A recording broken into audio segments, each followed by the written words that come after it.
It's time, guys. It's Mini Bang Monday, guys and gals, gals and pals. Today we're talking about faith, out of all things. I had an aha moment probably a week ago, less than a week ago actually, because it was in between these mini bangs, where I realized that I'm going to call it a knowing, but not the knowing I've been talking about, not just an intuitive knowing, but all of a sudden I woke up and was like, whoa. I have this belief right now in sort of universal provision, I'll say, or universal orchestration that I don't feel like I've experienced the way I'm experiencing it now, which is kind of wild. So I'm going to talk about it. Hopefully this lands and resonates with some of you.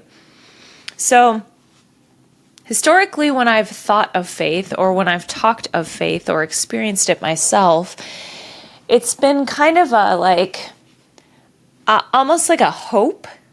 Like, yeah, I have a logical belief or I have logical hope that things will work out or that I'm on the right track. Or you guys can name a situation when you're kind of like, yep, I'm going to choose to believe. I'm going to choose to have faith. It's almost like choosing to love or choosing to be committed.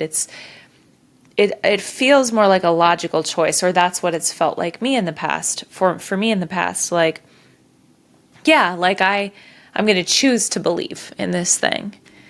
And that's sort of like level one faith for me in my experience, is a choice to make to like walk forward, to not succumb to fear, to not entertain fearful thoughts. It's almost like a disciplined way of being or thinking to walk forward in life.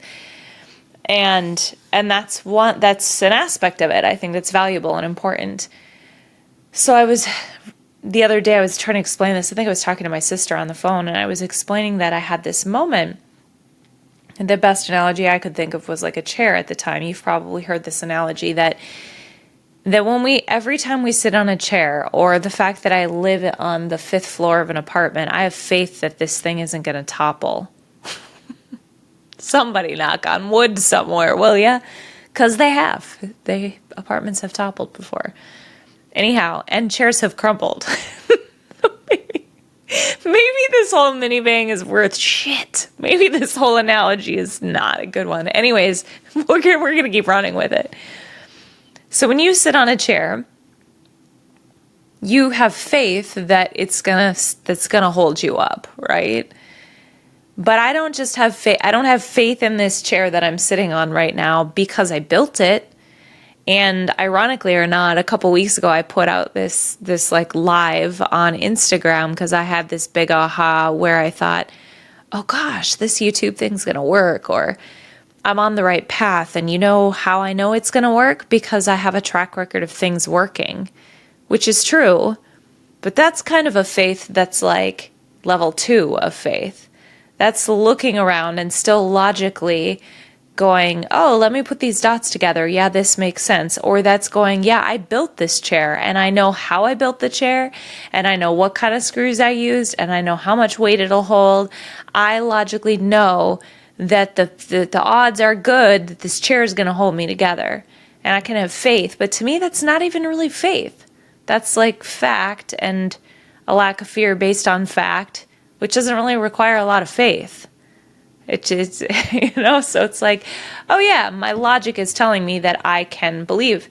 So there's kind of blind belief, or like I'm going to choose to believe, and there's factual based belief, which can contribute to faith. But the faith that I'm talking about, I'm going to call this level 3. This is where, if I'm running with this chair analogy, it's not even a thought that crosses my mind. It's not even an option that this chair, I don't think about whether the chair is going to hold me up or not. I don't even think about it. And even if I did think about it, there's no option except for it to hold me up, because that's what it does. Or gravity. This is a better analogy, because as far as we know, unless the earth spins off its axis, gravity will remain. We have faith that when we go walk outside, we're not going to float up into the sky. But we're not thinking about gravity. We're not thinking about gravity holding us to the ground. We don't have to. It's not even a thought that we have, because we just know. We just know it in our being. It is a part of what it is to live in this human life, in this current experience that we're living in right now. And this realization that I had was that, like, somewhere along the lines, I lost resistance, or I don't even want to call it fear, but I lost kind of that, like it fell away, this like, what if, or parsing through data, or wondering. And I'm just using me as an example because obviously it's the closest one to me, and this is where a lot of my ideas come from, is my own experience. So if I'm looking at what I'm doing with a podcast or with YouTube, it started out as like, oh, this just feels so in alignment, and because it feels so in alignment, it has to work.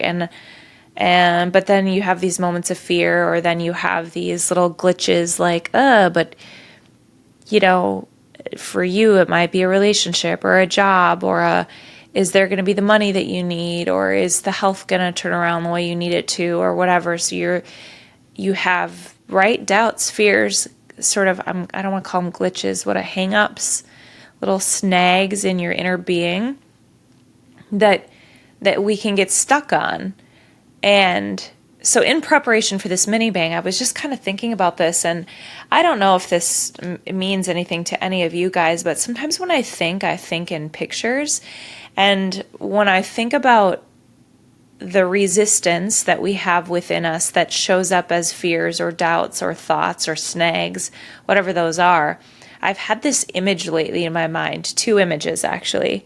One is like, if we have this center column, and hang with me. I mean, if you want to, hang with me. If you don't, push fast forward. But one is that we have this like center column in our body. Energetically, we actually do, from the crown of our head to the bottom of our feet. And I sometimes view that like a big glass cylinder running through my body that like water can channel through and can run through, and love can move through there. Inspiration can move through there. And if you've ever watched the show, what's the show called? I don't remember the name of the show. I want to say like Plunkets or something. But you've seen people at the top of, they're standing at the top of this, like they're like several like a staircase up. Plunket? Somebody tell me. None of you can tell me right now. Anyways, you drop like you drop a chip in the top, and there's a bunch of little pegs that like zigzag the chip all the way down to the bottom of this like game board, basically. And so I imagine sometimes that when things are getting snagged up in us energetically, we've got this center column, but then there's these little like pegs that are hanging out on the side that cause things to get snagged up on the way down. They can still move down, but it's just not as free and as clear. And then the other day I had another image of like an octopus arm. You all already think I'm weird. It's why you're here with me, probably. You're weird too. I mean that as a compliment. Like an octopus arm running up the inside of my body, and like little suction cups from the octopus arm, like getting stuck onto thoughts, ideas, whatever, so that things couldn't move as clearly down my center column. And then I realized somewhere along the way, the resistance removed. Now, this is where I was asking you to hang with me. I think these ideas are interconnected. I think that faith might have more to do with releasing resistance so that we become more in alignment with universal design and with nature. And it might have less to do with choosing to believe, with muscling through in a way of believing. It's like, and that's maybe a subtle difference, but I don't think super subtle. I think to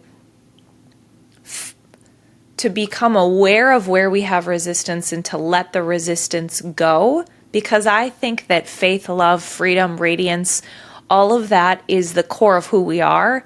Everything else is just layers of gunk on the top. So instead of having to become more of something, this is the undoing that I talk about, or that you hear in every intro. It's like, what are we undoing? We're undoing this layers of gunk on top that create resistance within us. So as I was sitting down, I was like, what am I talking about this week? I ask that every week. Like, what should I speak? Because there's all kinds of things we can talk about on here, right? So I pulled out the first book I saw on my bookshelf, and it's this one. If you're watching on YouTube, this is going to be on YouTube soon. It's August 1st. So if you're listening to this, whatever the date is today in July, all of these are going to be up on, all my episodes will be up on YouTube so you can watch. And then you can see the cover of the book I'm holding up right now, which is The 7 Spiritual Laws of Success. So I pulled it off the shelf. I opened it, the first page that I saw, and this has this law is called the law of least effort. And I've referenced this in a couple other episodes. I actually can link them in the show notes if you want to go back and listen to this, because this will kind of bolster up these ideas. But on the front, the first page of chapter 4, the law of least effort, it says, nature's intelligence functions with effortless ease, with carefreeness, harmony, and love. And when we harness the forces of harmony, joy, and love, we create success and good fortune with effortless ease.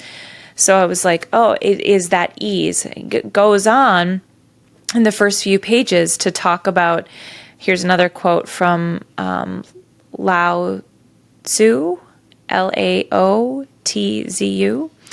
An integral being knows without going, sees without looking, and accomplishes without doing. So it's like achieving more and doing less. Now, where this pulled together for me is, well, throughout the chapter, there's little pieces, but on the very last page of this chapter, it says this. Make a commitment to follow the path of no resistance. This is the path through which nature's intelligence unfolds spontaneously without friction or effort. Do you guys see this? This is where it's all coming together. This is why I really believe in synchronicity and serendipity, by the way, because I asked, like, hey, God, what should I speak about? Pulled this book out and then read this. And I'm like, yes, this is how these ideas come together. This idea of faith in universal orchestration, universal provision, universal guidance, that the faith is in the certainty that the universe is the way that it is, and it is relinquishing resistance. Okay, sorry for that big pause there. Now I'm just going to start reading the quote again. How does that sound? Okay.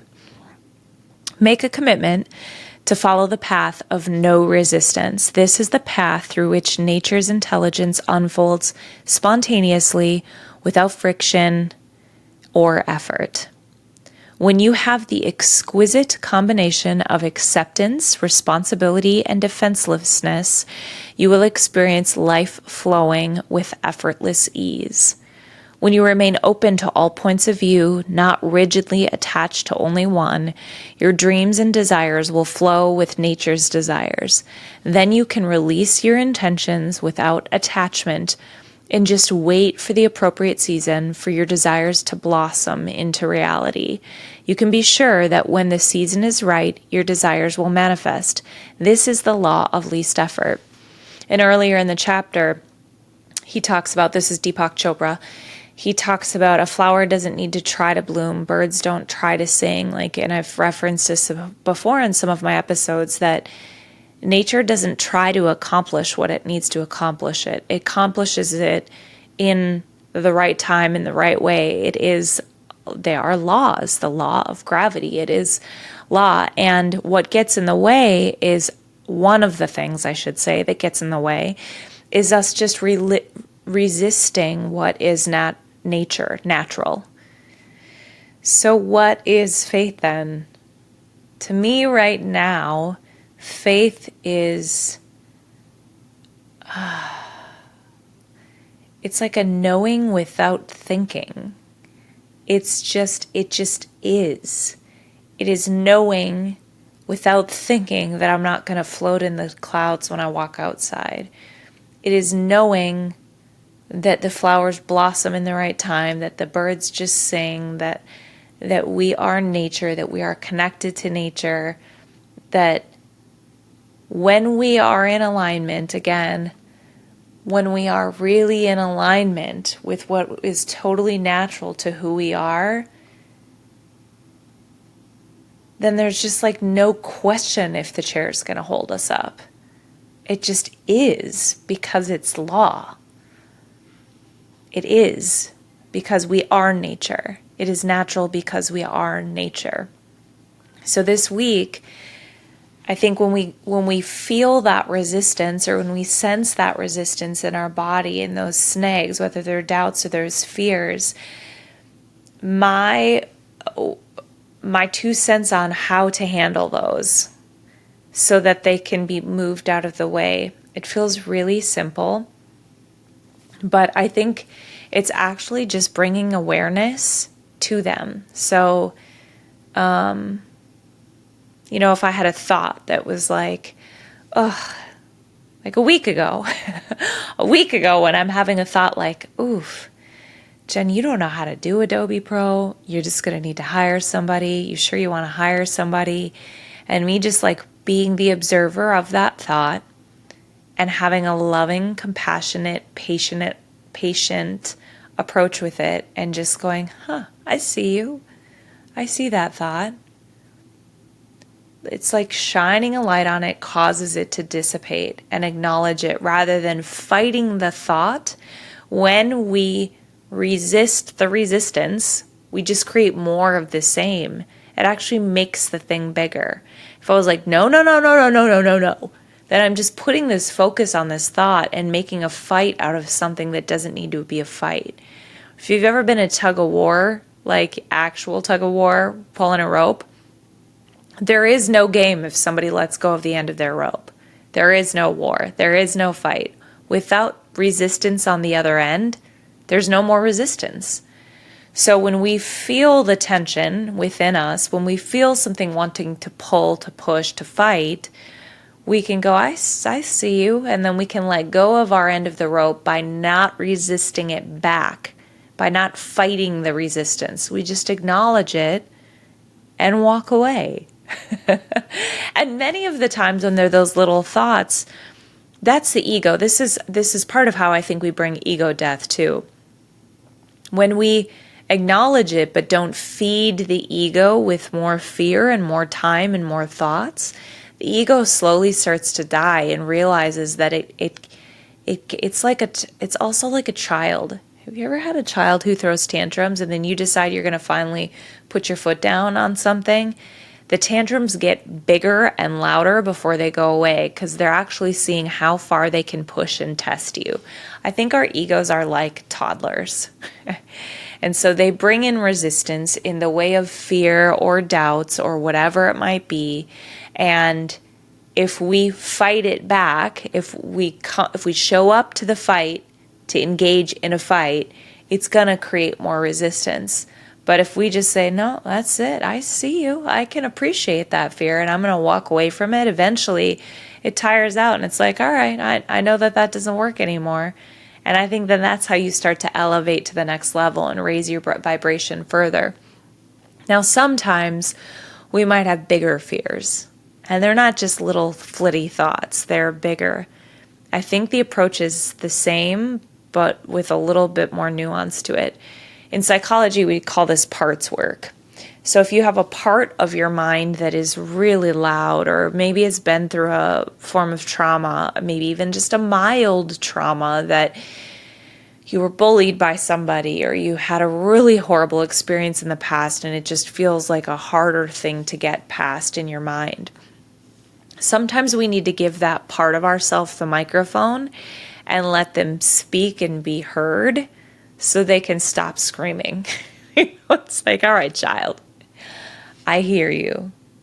Tell me more. I love you. I care. Tell me more. What else are you afraid of? What else do you want to hear? Okay, great. That's interesting. We're still not going to eat candy for dinner. I hear you. I can appreciate that you want that right now. Fear, I can hear that you're afraid of being exiled from that community. I can hear that you're worried about what people will think. We're still going to do this.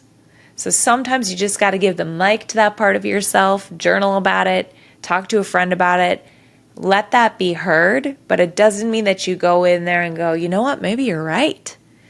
We just give them the mic so that that voice can feel heard, and then we integrate love, compassion, and move forward.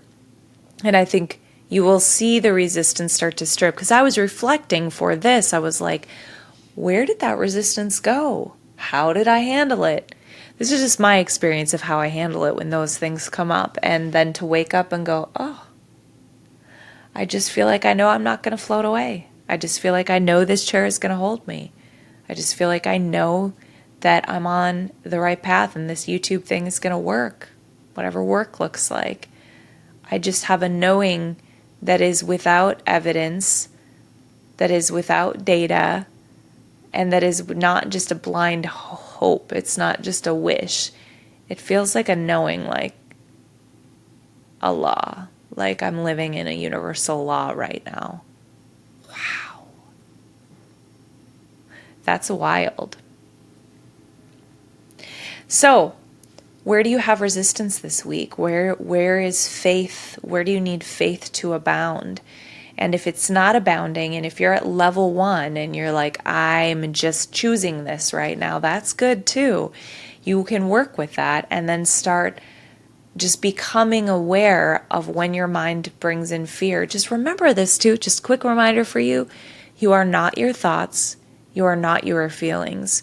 You are the being that can observe your thoughts and observe your feelings.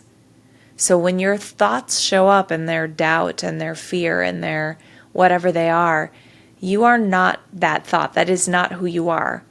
Because if you can observe it, there's a deeper sense of your beingness, and that is your true being. Let that part of your consciousness be in the driver's seat. And you can love the other parts of you. Cultivate that faith and that knowing. And if you also, here's the other thing. If you're not in alignment in any area of your life, this won't flow the same. I don't hate to break it to you because I want you all to live in alignment to the best of your ability. And that evolves over time, over and over and over. If you're doing something that is way out of alignment with how you were designed and what you incarnated here to do, this doesn't work the same. It's like frogs don't fly. Like, what are the other struggling to find? Oh, ducks don't swim? Yeah, they kind of do swim. Birds don't swim. Like eagles don't swim under the water. Anyways, we can try to be something we're not. We can try to do something we're not. We can try to fit some place that we don't belong. We can try to muster up faith for something that is not in alignment with where we're headed, and that will not be in line with nature. But as much as we line up in our natural capacity, I think faith just naturally follows that because you start to feel it click in. So that's my wish for you this week.